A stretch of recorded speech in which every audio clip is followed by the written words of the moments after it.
믿음 안에서 자라자. 믿음 안에서 자라라 이런 제목으로 베드로후서 1장 5절에서 15절 말씀으로 우리 공부하겠습니다. 베드로후서 1장 5절에서 15절을 펴놓으시고요. 우선에 1장 5절에서 7절을 우리 함께 읽겠습니다.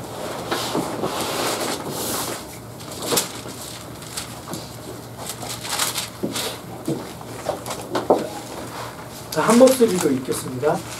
이것과 더불어 열심을 다하여 너희의 믿음의 덕의 지식을, 지식의 절제를, 절제의 인내를, 인내의 경건을, 경건의 형제의 친절을, 형제의 친절의 사랑을 더하라.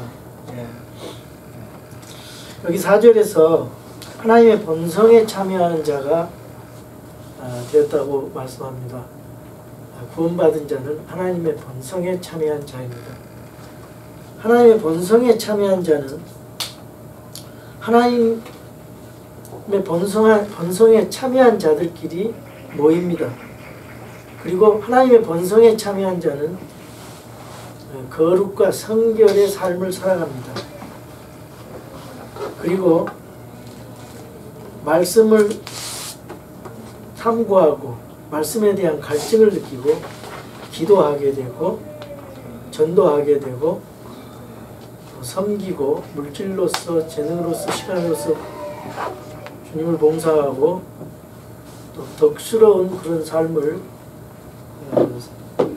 살게 됩니다. 그건 자기가 그냥 저절로 되는 것이 아니고 여기 보면은 열심을 다하여 자기 의지를 가지고 구원받은 다음에는 그렇게 해야 됩니다. 구원을 받기 위해서는 우리가 행위가 문건반치도 행위가 필요가 없습니다. 그저 믿음으로 오직 예수 오직 믿음으로 인격적으로 믿고 구원을 받지만은 구원받은 다음에는 열심을 다해서 우리가 노력함으로 성령님의 도우심을 받으면서 주님의 뜻을 따라가야 되는 거죠. 그래서 5절에 여기 보면 이것과 더불어 그랬는데 이것이라는 것은 믿음으로 구원받는 것, 이 구원받는 것과 더불어서 그렇게 볼 때 구원은 믿음과 행위를 통해서 미래에 이루어지는 것이 아닙니다. 구원은 과거의 사건이고 구원은 끝이 아니라 생명의 시작이고 이제 그 구원받은 자는 자라가야 됩니다. 영적으로 성장해야 돼요. 하나님의 말씀으로 성장을 해야 됩니다. 그래서 베드로전서에서도 그렇게 말씀을 하죠. 새로 태어난 아기들로서 말씀의 순수한 젖을 사모하라. 이것은 너희가 그 젖으로 말미암아 성장하게 하려 함이라 그랬죠. 구원에 이르도록이 아니라 그런 말씀이 없어요. 성장하게 하려 함이라. 하나님의 은혜를 맛보았으면 더욱 그리하라고 말씀하고 있습니다. 자, 그래서 또 빌립보서 2장 12절에서 14절에 보면요. 예수 그리스도께서 나를 붙잡아 이루고자 하신 그것을 붙잡으려고 내가 뒤따라가는 거예요. 의지를 가지고. 그래서 뒤에 있는 그것들을 잊어버리고 앞에 있는 그것들을 도달하고 날아간다. 그렇게 말씀하고 있습니다. 여기 이제 그 하나님의 성품을 닮아가는 삶, 그 본성에 참여하는 자의 삶의 7가지 특성이 나옵니다. 이것은 꼭 그 순서대로 하라는 것은 아닙니다. 성령의 열매처럼 이게 이런 열매가 나와야 된다 그 말이죠. 성령의 열매는 갈라디아서 5장 22절에서 23절에 있는데 사랑과 기쁨과 또 뭡니까? 화평과 오래 참음과 또 부드러움과 선함과 또 믿음도 성령의 열매예요. 믿음, 온유, 절제라 그랬어요. 9가지 성령의 열매입니다. 이런 열매를 풍성히 우리가 맺어야 됩니다. 그것은 생명에서 나오는 거죠. 여기에 성도들의 경건 생활이 나오는 것입니다. 그래서 여기 그 7절에 보면은 더하라 그 말은 풍성하게 열매를 맺으라 이런 의미가 있어요. 일을 열심을 다해서 해야 된다는 말입니다. 뭐 예배드리고 그걸로 끝나는 것이 아니고 삶의 모든 영역에서 이러한 경건의 삶이 하나님의 본성에 참여하는 자는 당연히 나와야 된다 그 말입니다. 거기 덕을 보면은요, 믿음의 덕을 그랬죠. 덕은 어떻게 나오느냐 하면은 하나님의 생명을 가진 자가 그 생명의 사명을 다해야 돼요. 그 열매를 맺는 거죠. 여기도 그 믿음의 덕을 덕의 지식을 지식의 절제를 절제의 인내를 인내의 경건의 형제의 친절의 사랑을 더하라. 이와 같은 그 단계가 있는데 그런 것을 열매를 내라 그 말이죠. 그런 어떤 일에 대해서 사명을 다하면 덕이 나오는 것입니다. 우리 그리스도인들은 믿지 않는 사람들과 뛰어나게 그리스도의 인품과 그 삶의 덕이 있어야 됩니다. 그래야 하나님 영광이 됩니다. 그리고 여기 지식이 있죠. 덕은 지식을 가져온다 그랬는데 지식은 옳고 그름을 분별하는 것입니다. 하나님에 대한 지식, 또 하나님의 말씀에 대한 지식, 예수 그리스도에 대한 지식, 구원에 대한 지식, 성화에 대한 지식, 삼일체에 대한 지식, 종말론에 대한 지식, 여러 가지 우리 성경에 지식이 있어요. 교회에 대한 지식. 이런 것을 잘 우리가 알아서 그 지식에 맞게 열매를 맺어야 돼요. 근데 이 지식의 머리로만 끝나면은 바르게 알아야 되는데 그게 중요한데 머리로 알고 그대로 끝나버리면 그게 죽은 믿음이라 그랬죠. 지식은 또 너무 잘못 사용하다 보면은 교만하기 쉽습니다. 그래서 고린도전서 8장 1절에는 지식은 우쭐대게 하고 사랑은 세워주느니라 이런 말씀 있죠. 그 다음에 절제 있어요. 절제는 뭐냐면 조절하는 거죠. 우리 성도들이 성화의 과정을 통해서 절제하라 그랬습니다. 그래야 하나님 앞에 관을 받아요. 여기 그 고린도전서 9장 25절에 보면 이기려고 애쓰는 자마다 모든 일에서 절제한다 그랬어요. 그래서 우리는 썩지 아니할 관을 얻고자 하느니라 그렇죠. 우리 성도들이 탐욕을 버리고 정욕을 절제하면서 주님을 따라가야 됩니다. 올림픽 출전 선수가 절제하지 않으면 메달 딸 수가 없죠. 그 몸무게에 맞춰야 되니까 먹을 거 못 먹고 물 한 병도 함부로 못 먹는다 그래요. 자, 그 다음에 이제 이 잠언서 16장 32절이나 25장 28절에 보면은 거기는 무슨 말이냐면은 자기 영을 조절하라 그랬어요. 통제하라는 거죠. 분노를 또 조절하라는 말씀이에요. 이 절제하는 것이 굉장히 중요해요. 지식도 절제하라는 겁니다. 그 다음에 인내는 어려운 환경을 또 참아내는 거죠. 이것도 수고해야 얻을 수 있어요. 그래서 야고보서 1장 2절에서 8절에 보면 믿음의 단련이 인내를 입은다 그랬습니다. 그리고 이제 경건이라는 건 가들리니스 해가지고 하나님의 성품을 말하는 거죠. 하나님과 밀접한 관계를 잘 맺어서 그분을 닮아가는 거죠. 그분의 성품을 닮아가고 그분의 인격을 닮아가고 그래서 우리가 거룩한 행실을 남고 선한 행위를 하는 것입니다. 그래서 하나님의 뜻을 쫓고 또 또 다른 사람들의 유익을 추구하고 다른 사람들을 사랑하고 경건하고 선한 결정을 하면서 이 땅에서 살아가야 됩니다. 그 다음에 여기 형제의 친절이라 했는데, 특히 이제 그 형제의 친절은 초대교회 그 핍박을 받을 당시에 이제 도망다니면서 핍박당하면서 손님 대접을 강조하고 있어요.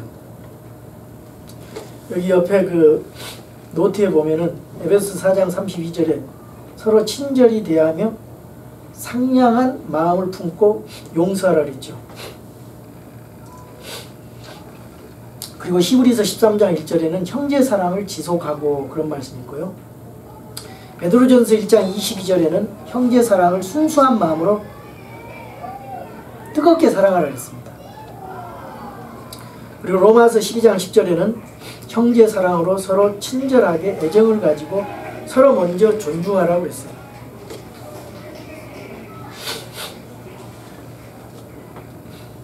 요한일서 5장 1절에서 2절 보면 하나님을 사랑하고 그분의 명령을 지킬 때 우리가 하나님의 자녀를 사랑하는 줄로 안다. 그러니까 하나님을 사랑한다고 하면은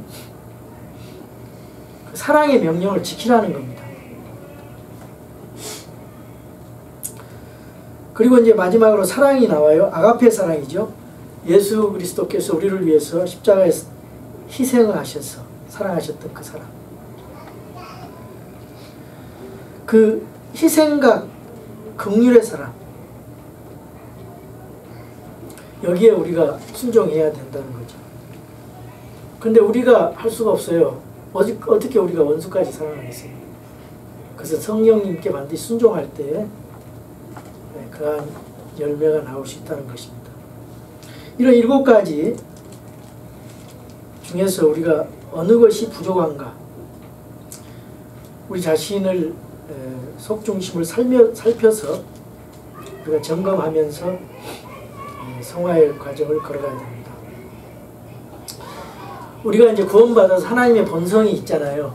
그 본성이 있기 때문에 그런 거를 성령님의 도움을 통해서 이와 같은 것을 할 수가 있습니다.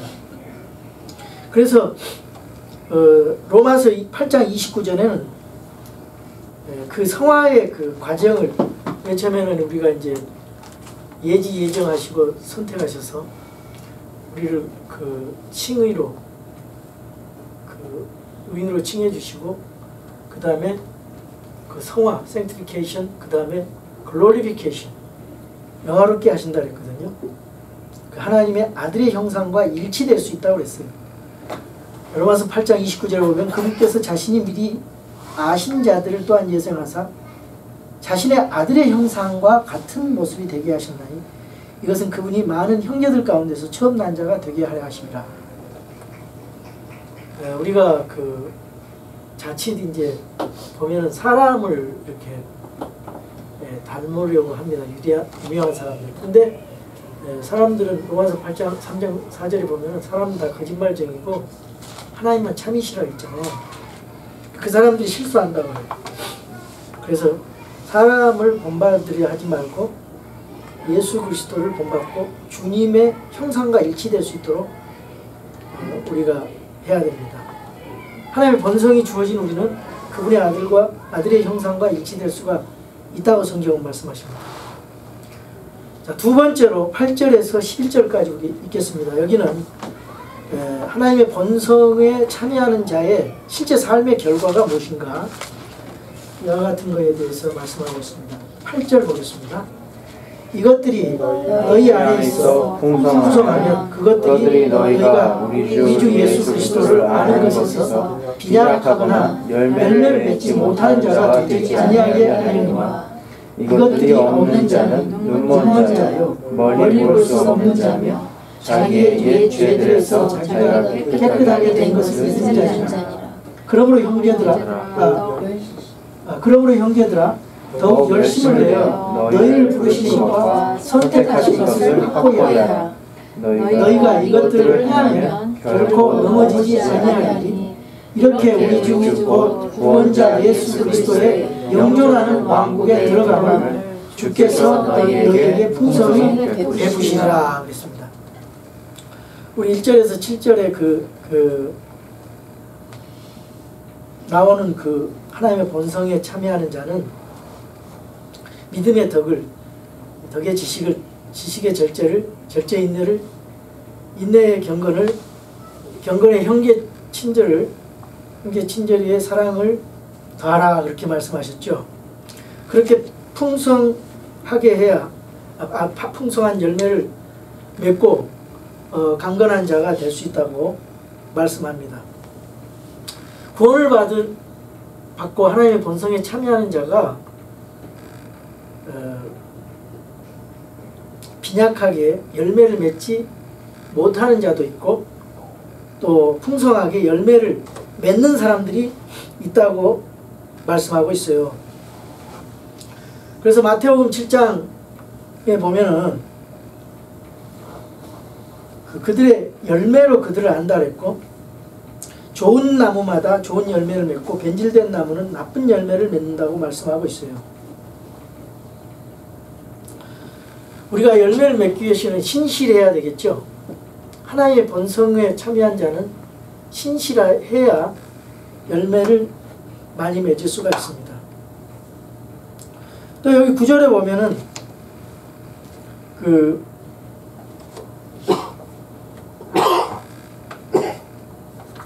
8절에 거기 너희가 이것들이 너희 안에 있어 풍성하면 그것들이 너희가 우리 주 예수 그리스도를 아는 것에서, 그러니까 기본이 예수 그리스도를 제대로 아는 거예요. 빈약하거나 열매를 맺지 못하는 자가 되지 아니하게 하려니와 그랬죠. 그러면은 열매를 맺지 못하는 자도 있다는 거예요. 구원받은 사람도. 부끄러운 구원이죠. 자, 9절에 이것들이 없는 자는 눈먼 자요 멀리 볼 수 없는 자며 자기의 옛 죄들에서 자기가 깨끗하게 된 것을 잊은 자니라. 구원을 받은 자지만은 눈먼 자요 멀리 볼 수 없는 자고 자기의 죄들에서 자기가 깨끗하게 된 것을 잊은 자다. 그렇게 말씀하고 있어요. 여기 불신자들은 어떻습니까? 고린도 후서 4장 3절에서 4절에 보면 그 불신자의 그 마음을 이 세상의 신이 가려서 복음이 전해져도 그 잃어버린 자들에게 가려졌다고 그러잖아요. 근데 신자는요, 복음을 듣고 다시 태어나면서 눈을 뜨고 하나님의 왕국을 볼 수가 있어요. 그런데 거기에 끝나면은 안 돼요.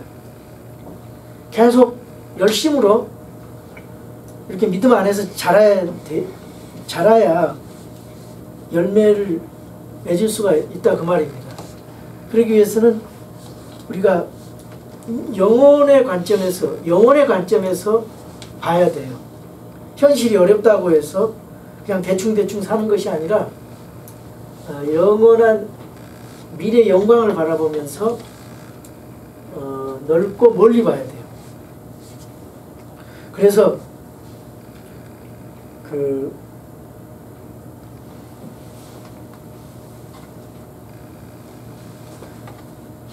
자기 자신만을 바라볼 것이 아니라 다른 사람도 바라봐야 되고요. 내 교회만 바라볼 것이 아니라 내 교회 밖에도 바라봐야 돼요. 그것이 이제 멀리 보는, 크게 보는 그런 넓은 마음의 사람입니다. 라오디게아 교회는요, 말세의 교회인데 자칭 부자라 하면서 자기는 풍족하다 그러지만 예수님이 볼 때는 비참하고 가련하고 가난하고 눈멀고 벌거벗었어도 그것을 알지 못한다고 그랬습니다. 그래서 우리들은 그런 라오디게아의 교회 모습이 아니라 진짜 영적으로 풍성하게 풍요로워야 돼. 주님이 봤을 때. 여기 멀리 눈먼 자라 그랬고 멀리 볼 수 없는 자라 그랬고 그 말에 우리가 주목하시기 바랍니다. 주님의 은혜를 잊어버린 자다. 영혼의 그런 관점에서 보지 못한다. 만약에 영혼을 바라보면서 영혼의 그 영광스러운 모습을 바라보면서 사는 사람들은 지금의 고난이 가볍지요. 고린도 후서 4장 18절에 보면 우리는 보이는 것으로 보지 않고 보이지 아니하는 것들을 바라본다 그랬어요. 그러면서 보이는 것은 잠깐이요 보이지 않는 것은 영원하다 그랬습니다. 또 한 가지 우리가 주의해야 될 것은 우리가 이 세상에 살면서 그리스도 심판석을 항상 기억하고 살아야 됩니다. 고린도 후서 5장 10절에 그리스도의 심판석에서 그리스도인들은 회개보를 하기 때문에 심판대 앞에 서는 마음에서 살아가야 될 것입니다. 그래서 마음의 동기가 굉장히 중요하고 의도가 중요하고 과정이 중요하고 우리 그리스도인들은 지옥은 가지 않습니다. 그러나 예수 그리스도의 그 심판석에서 우리에게 보상이 있느냐 없느냐 부끄러운 구원이냐 아니면은 우리에게 보상이 주어지냐 영광스러운 관이 주어지느냐 이와 같은 회개 보고의 그런 기회가 주님과 만남의 시간을 갖게 될 것입니다. 그와 같은 생각을 인식하면서 사는 사람은 그렇지 못한 사람하고 참 이 세상에서의 삶이 다르겠죠. 그리고 이제 10절에 보면은 또 이 말이 있죠. 더욱 열심을 내어 너희를 부르신 것과 선택하신 것을 확고히 하라. 여기 부르신 것과 선택하신 것 이거 잘 알아야 됩니다. 하나님께서 우리를 부르셨어요. 그러면 우리가 응답해야 되죠. 예지하시고 예정하셨습니다. 하나님 우리가 선택하신 것은 그리스도 안에서 선택했죠. 그리스도 안에서 선택했다는 것은 우리에게 복음이 전해졌을 때 그것을 하나님의 그 원하시는 바대로 내가 그 기대에 부응했어요. 그래서 그 복음을 나의 복음으로 받아들이고 성령께서 역사하셔서 주님에게 응답해서 내가 선택받은 것입니다. 그래서 그 선택받은 것, 내가 구원받은 것을 확고히 하라는 거예요. 너희가 이것들을 행하면 결코 넘어지지 아니하리니 그랬는데 이걸 가지고 자꾸만 넘어진다고 그러면은 뭐 구원을 잃어버릴 수 있다 그렇게 얘기하는데 여기는 구원을 잃어버리는 말이 아니죠.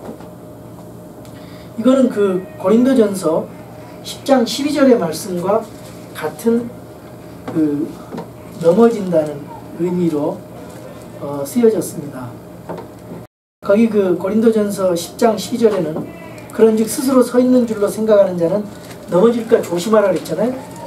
그러니까 이왕 구원받은 사람이 넘어져서 실수하고 실패하고 주님 앞에 범죄할 수 있다 그런 의미로 넘어짐을 말하고 있고요. 여기서 그 넘어짐은 갈라디아서 5장 4절에 떨어져 나가는 것이 아니에요. 이거는 아예 구원이 없는 것을 말하는 것입니다. 그래서 우리가 성경을 볼 때 제대로 그것을 봐야 돼요. 자, 우리가 그리스도인들이 넘어지지 않기 위해서 우리가 기억해야 될 구절들이 있는데 시편 37편 23절에서 24절에 보면은 선한 자가 넘어질지라도 완전히 쓰러지지 아니하리니 주께서 자신의 손으로 그를 떠받치시는도다. 이거 구원받은 자거든요. 그리고 잠언서 24장 16절에 보면은 의인은 7번 넘어질지라도 다시 일어난다 그랬어요. 근데 갈라디아서 5장 4절에 있는 그것은 뭐라고 그러냐, 너희 중에 누구든지 율법으로 의롭게 된 자에게는 그리스도께서 아무런 효력이 없으며 너희는 은혜에서 떨어져 나갔느니라. 아예 구원받지 않는 사람이에요. 만약에 그렇다는 사람이 있다면 율법에 의지한 사람은 구원받지 못한 사람이죠. 은혜에서 떨어져 나갔다 그랬으니까 그것은 갈라디아서 5장 4절에 그런 의미가 아니고 이거는 아예 구원이 없는 거고, 여기 나오는 것은 고린도전서 10장 12절이나 여기 시편 37편 23절 24절 잠언서 24장 16절이나 오늘 그 10절의 말씀은 구원을 잃어버린다는 말이 아니고 실수한다, 넘어진다 그런 뜻이죠. 11절에 보면 이렇게 우리 주 곧 구원자 예수 그리스도의 영존하는 왕국에 들어감을 주께서 너희에게 풍성히 베푸시리라. 현대 기독교들이 번역이 잘못돼가지고 참 이걸 헷갈려요. 자, 마태복음에 나오는 것은 천국이 아니고 킹덤 오브 헤븐이죠. 그것은 하늘의 왕국이에요. 하늘의 왕국이 이 땅에 임한다는 거예요. 메시아 왕국으로서. 그는 천년 왕국입니다. 근데 마태복음에 유대인들이 거부함으로써 유대인들에게 하신 말씀일 때는 하늘의 왕국을 썼어요. 교회 시대가 드러나면서 뒤로 이방인들에게 복음이 전파지면서 그 하늘의 왕국이 연기됐어요. 그래서 마지막 남은 천년 왕국, 그것이 지금 예수님이 다윗의 왕자로서 예수님이 이제 그 직접 그 만왕의 왕으로서 이 땅에서 통치하셔요. 그게 하늘의 왕국, 천년 왕국이고, 자, 그러면 하나님의 왕국은 뭐냐? 누가복음이나 마가복음이나 요한복음 하나님의 왕국이란 말인데, 하나님의 왕국은 너희 마음에 있다, 너희 가운데 있다 그랬잖아요. 그러니까 의와 화평의 왕국, 눈에 보이지 않는 왕국, 우리 마음에 있는 왕국, 하나님의 왕국입니다. 이 왕국이 계속 미래 왕국, 헤븐리 킹덤으로 가는 거예요. 그거야말로 천국이고, 여기 말하는 영존하는 왕국에 들어간다고 그랬어요. 자, 그렇게 나누어서, 시대에 따라서 나누어서 이 천국을 이런 말씀 그대로를 해야지, 이게 없으면은 천국이 없다, 그런 말도 할 수 있어요. 천국이 플레이스가 아니다. 저 천국은 셋째 하늘에, 지금 낙원에 있는 천국은 첫째, 둘째 하늘, 셋째 하늘은 북쪽 방면에 하나님의 왕자 있는 북쪽 방문에, 그 북쪽 시온산에, 거기 기품에 넘어서 둘째 하늘과 셋째 하늘에는 기품이 있어요. 첫째 하늘에는 그 새가 날아다니는 대기권 안에 하늘, 둘째 하늘은 해달 별이 있는 하늘, 셋째 하늘은 기품층 위에, 물층 위에 셋째 하늘, 하나님 왕자가 계시는, 왕자에 계신 하나님 천군 천사들이 사는 그곳인데, 그걸 플레이스로 보지 않고 마음의 상태라든가 그렇게 봐가지고 지금 천국과 지옥의 그 실제하는 그런 플레이스로 보지를 않습니다. 지금 현재 신학이 그렇게 변질되어 가고 있어요. 근데 분명히 바른 성경에는 이 말씀이 있죠. 시편에 보면은 그 천국의 장소가 명확하게 나와 있고, 북쪽에 있다 그랬어요. 북쪽 시온산에. 그리고 지옥의 장소가 땅 속에 있어요. 그럼 그 지옥과 낙원이 예수님 십자가 사건 이전에는 어디 있었어요? 땅 속에 있었죠. 땅 속에 지하 세계에 낙원이 있었고, 아브라함의 품 낙원이 있었고, 큰 구렁이 있었고, 그 다음에 지옥에서 거지 부자가, 나사로가 아브라함 품속에 보니까 그 지옥의 혼들이 듣고 보고 안타까움을 느끼고 또 뜨거움을 느끼고 기억하면서 우리 형제들에게 복음을 전해서 거기서 나오게 하라는 그런 안타까움이 있잖아요. 혼들이 그래요. 혼들이. 그 사람들의 몸은 무덤에 있잖아요. 그런데 그 예수님께서 그 십자가에서 죽으시고 지옥에 내려가셨잖아요. 에베소 4장 8절에 10절에 보면은 지옥에 내려가셔서 베드로서에 보면은 그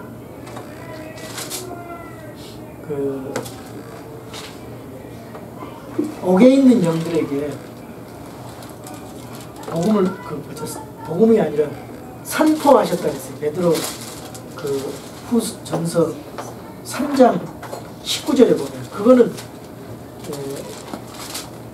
복음 전파에서 뭐 지옥에 있던 사람이 연옥으로 가고 연옥에 있는 사람이 천국으로 간다, 그런 천주교 교리가 아니라 죽으면 끝나는데 그 하나님 그 노아 홍수 때 그 영들에게 선포했다 이거예요. 그리고 구약 시대 아브라함 품에 있었던 그 낙원에 있던 사람들에게, 구약 성도들에게 선포해서 그 포로된 자들을 이끌고 하늘로 올라가셨어요. 셋째 하늘로. 예수님이 승천하실 때 내가 본 그대로 올라간 본 그대로 내려오신다 그랬잖아요. 그래서 고린도 전 후서 12장 4절에 보면은 그 셋째 하늘이 십자가 사건 이후에는 그 낙원이 셋째 하늘로 옮겨지고 지금은 낙원이 비어있는 거죠. 이게 정확한 해석입니다.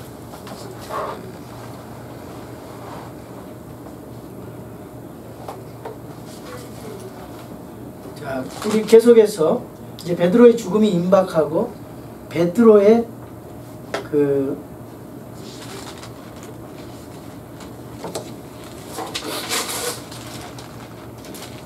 경고의 이유에 대해서 12절에서 15절까지 읽겠습니다. 그러므로 비록 너희가 이것들을 알고 현재의 진리에 굳게 서 있을지라도 너희가 항상 그것들을 기억하게 하는 일에 내가 게으르지 아니하리라. 참으로 내가 이 장막에 있는 동안에 너희가 기억하게 하여 너희를 일깨우는 것이 합당한 줄로 생각하노니 이는 우리 주 예수 그리스도께서 내게 보여주신 것 같이 내가 머지않아 반드시 나의 이 장막을 벗어야 할 줄 알기 때문이다. 또한 내가 떠나간 뒤에도 너희가 항상 이것들을 기억할 수 있도록 내가 애쓰리라. 여기 애쓴다, 게으르지 않는다, 열심으로 한다, 부지런히 한다 이런 말이 많고 또 내가 너희를 일깨운다. 현재 진리에 굳게 서 있을지라도 또 너희가 이걸 알고 있다 할지라도 일깨워준다, 기억하게 한다. 이게 이제 목자의 사명이에요.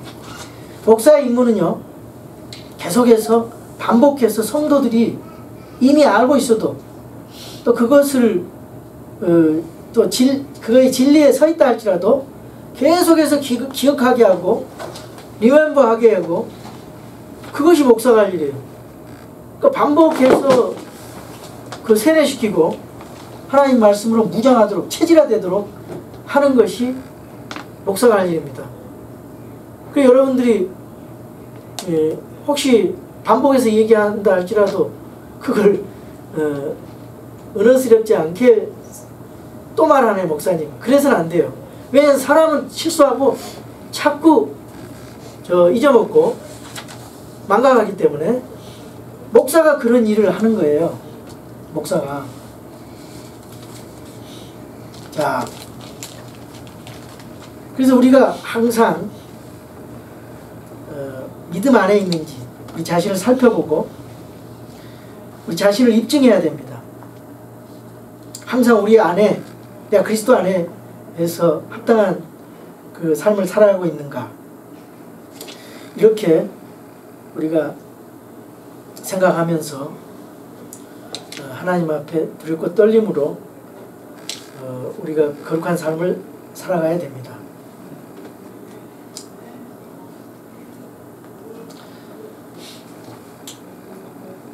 그래서 우리는 예수님 만나면은 그런 선한 행위를 할 때 보상이 주어지고 이 땅에서 죄를 짓게 되면은 구원받은 사람도 하나님의 자녀이기 때문에 징계받습니다. 근데 보상이 줄어들어요.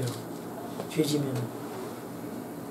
그리고 주님 앞에 부끄러우고 발가벗은 채 들어가요. 상급이 없어요. 그래서 베드로가 경고하는 이유가 12장 10절에서 14절에 말씀하고 있어요. 그래서 우리가 하나님의 말씀을 신명기 6장 7절에서 8절처럼 아주 그냥 계속해서 우리 체질화되게 말씀으로 무장을 해야 돼요. 구약시대 때는 어떻게 했는가 봅시다. 신명기 6장 7절에서 8절. 제가 6장 4절부터 읽게요. 오 이스라엘아 들으라. 주 우리 하나님은 한 주시니 너는 내 마음을 다하고 손을 다하고 힘을 다하여 주의 하나님을 사랑하라. 이날 내게 명령하는 이 말씀들을 내 마음 속에 두고 7절 8절 같이 읽습니다. 너는 그것들을 내 자녀에게 부지런히 가르치며 내가 내 집에 있을 때든지 길을 걸을 때든지 누울 때든지 일어날 때든지 그것들을 말할 것이며 너는 또 그것들을 내 손에 메어 표적으로 삼고 내 눈 사이에 두어 이마에 표로 삼으며 또 내 집과 내 집의 기둥과 내 문에 기록할지니. 이스라엘 백성들은 그냥 형식적으로만 하지 마음적으로 안 했죠. 그게 문제였죠. 우리가 말씀을 진짜 우리 마음속에 두고 묵상하고 계속해서 하나님 말씀을 되새김질하면서 우리가 행동해야 될 줄로 압니다. 그래서 이 사도 베드로는 이제 요한복음 21장 18절에서 19절에 예수님께서 베드로가 어떻게 죽을지 예언했죠. 거기 보면요. 요한복음 21장 네가 나를 사랑하느냐 내가 주를 사랑하는 줄을 주께서 아시나이다. 이 말씀 하면서 베드로에게 한 말이 있어요. 여기 보면은 21장 18절에서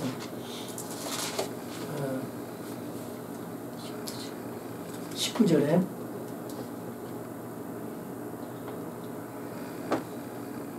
진실로 진실로 내가 내게 이르노니 젊어서는 내가 스스로 띠를 띠고 내가 원하는 곳으로 다녔으나 늙어서는 내가 내 손을 내밀 터인즉 다른 사람이 내게 띠를 띠어 내가 원하지 않는 곳으로 너를 데려가리라 하시니라. 그분께서 그가 어떤 죽음으로 하나님께 영광을 돌릴지 표적으로 보여주시며 이것을 말씀하시니라. 그분께서 이것을 말씀하시고 그에게 이르시되 나를 따르라 하시니라. 이 베드로가 순교당할 것을 말씀하시는 겁니다. 그것을 14절에 이는 우리 주 예수 그리스도께서 내게 보여주신 것 같이 내가 머지않아 반드시 나의 이 장막을 벗어야 할 줄 알기 때문이라. 이렇게 하면서 자기 죽을 줄 알고 이 성도들을 열심히 잘 목양을 했습니다. 여기 이 장막이라는 것은 고린도 후서 5장 1절에 우리가 이 육신을 입는 것을 장막집이라고 표현하고 있습니다. 장막집이 해체되면은 그러면 이 육신이 죽으면은 그런 의미로 장막을 벗는다 그런 말을 하고 있습니다. 내가 떠나간 뒤에도 너희가 항상 이것들을 기억할 수 있도록 내가 애쓰리라. 그 말은 자 떠나간 뒤에도 이 베드로가 이 베드로후서 베드로전서를 기록함으로 말미암아 어떻게 해요? 우리들에게 여전히 말씀하고 계시죠. 사도 바울 또 예수님 또 사도 요한 여전히 우리에게 말씀하고 있습니다. 히브리서 11장 4절에 보면은 아벨도 그렇게 말씀하고 있다고 했어요. 뭘로?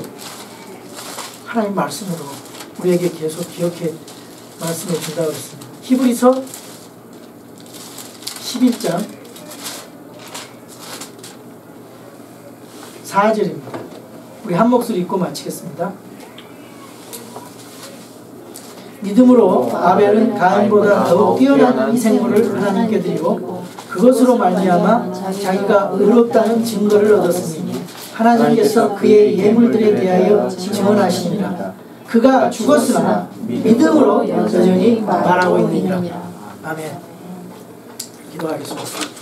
주님 감사합니다.